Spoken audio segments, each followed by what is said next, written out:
मैं परमेश्वर का धन्यवाद देता हूँ। प्रभु ने एक बार फिर इकट्ठा होने का मौका दिया। आइए हम प्रार्थना कर कर हम शुरू करते हैं। हमारे स्वर्गीय पिता प्रभु जी, हम आपको धन्यवाद देते हैं प्रभु, आपके चरणों में आने के लिए प्रभु आपने सहायता की। पिता, आपका वचन जब हम सीखने के लिए जा रहे हैं प्रभु, समझने के लिए सहायता कर। आपकी दया, आपका अनुग्रह मांगते हैं, सब बातों को आपके हाथ में सौंपते हैं। प्रार्थना प्रभु यीशु मसीह के नाम से मांगते हैं, आमीन। हम परमेश्वर के वचन से परमेश्वर के अस्तित्व को लेके जो हम तर्क देख रहे थे, उसमें हमने अभी तक देखा कि अलग अलग कारणों से जो तर्क हम देते हैं, प्रकृति से जो हम तर्क देखते हैं, उसके बाद आता है इतिहास परमेश्वर के अस्तित्व के विषय में क्या कहता है। यदि एक सच्चा इतिहास का विद्यार्थी सच्चे मन से अगर इतिहास को देखे, तो वो परमेश्वर के महान प्रबंध को, परमेश्वर के काम को वो इतिहास में देख सकेगा। बस बात इतनी है कि क्या वो सत्य का खोजी है, क्या वो उन बातों को सच्चे मन से देख रहा है या नहीं देख रहा।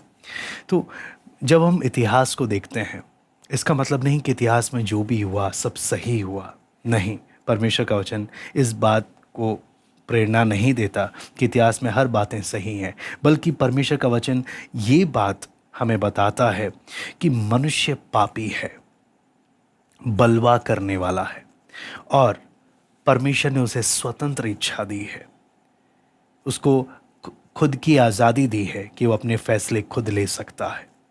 इस कारण परमेश्वर ने मनुष्य को अपने हाथ का कठपुतली नहीं बनाया, जैसा कि कई लोग समझते हैं। परमेश्वर ने मनुष्य को आज़ादी दी है, मनुष्य अपने फैसले ले, लेकिन बेशक मनुष्य आज़ाद है, अपने फैसले लेता है, लेकिन इतिहास और परमेश्वर का वचन ये दिखाता है कि परमेश्वर सिंहासन में बैठा है। इन सब के ऊपर परमेश्वर सिंहासन पर बैठा है, और बिना मनुष्य की स्वतंत्र इच्छा में, उसके आज़ाद मर्जी में हस्तक्षेप किए बिना वो किस प्रकार अपने उद्देश्यों को इतिहास में पूरा करते हुए आया, वो बात हम इतिहास में देख सकते हैं।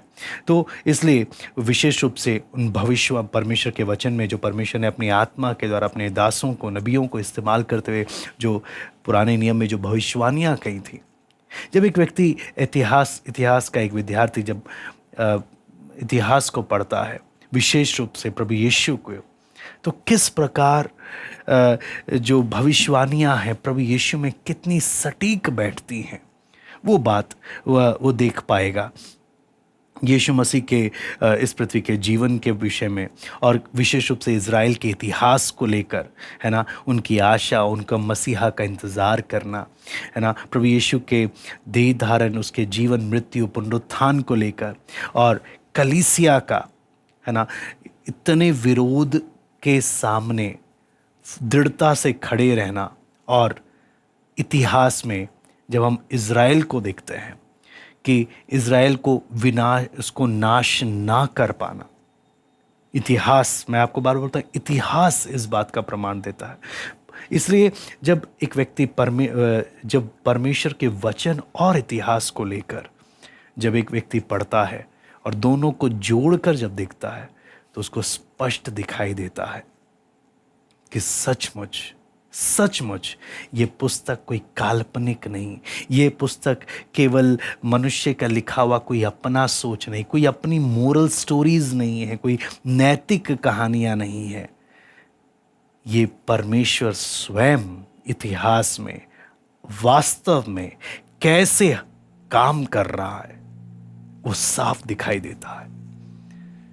काम कैसे करता है। इसलिए कई बार, बहुत बार जब लोग नहीं जानते हैं, नहीं पढ़ते हैं, नहीं खोजते हैं, तो उन्हें लगता है परमेश्वर सिर्फ एक सोच है, या परमेश्वर मानो तो है या नहीं।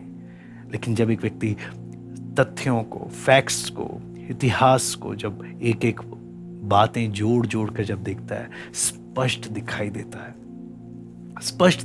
है कैसे परमेश्वर अपना काम कर रहा है।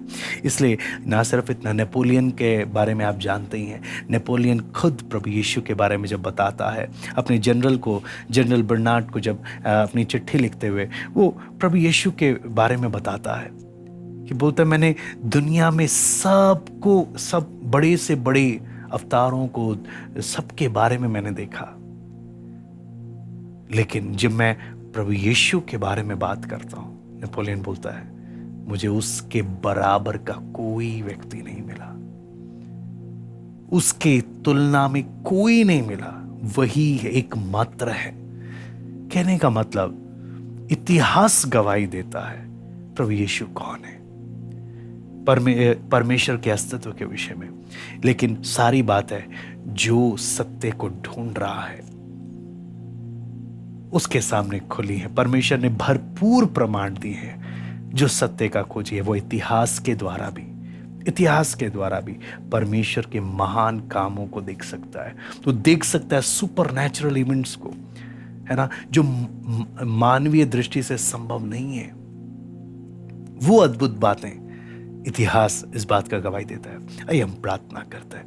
स्वर्गीय पिता प्रभु जी, हम आपको धन्यवाद देते हैं प्रभु, छोटे छोटे भाग में प्रभु जी आपके वचन को जब हम सीख रहे हैं, विनती प्रार्थना करते हैं इन बातों को समझने के लिए को सहायता कर, इन बातों को समझने के लिए सहायता कर प्रभु। आपका दया, आपका अनुग्रह मांगते हैं, सब बात आपके हाथ में सौंपते हैं। प्रार्थना प्रभु यीशु मसीह के नाम से